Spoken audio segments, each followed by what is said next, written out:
How to add a contact form in Lovable. So first things first, head over to lovable.dev, and in here you can already create a website by utilizing their chat.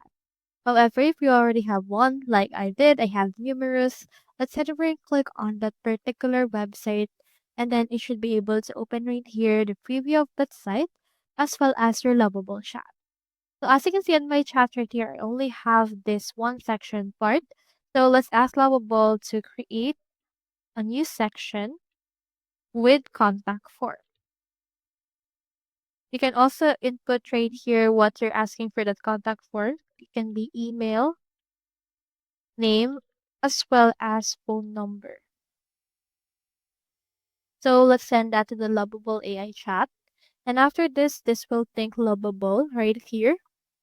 And you can just wait for this to stop thinking and then start editing. This will show you in here a live preview of what that will look like. This will read the text as well as the codes and edit that right here. Once it's done editing, you should be able to see in here the changes that it will make. As you can see, it's done editing, and when you scroll on right here into my page, I now have in here this contact form. So that's all there is today, and I hope this video helped you out.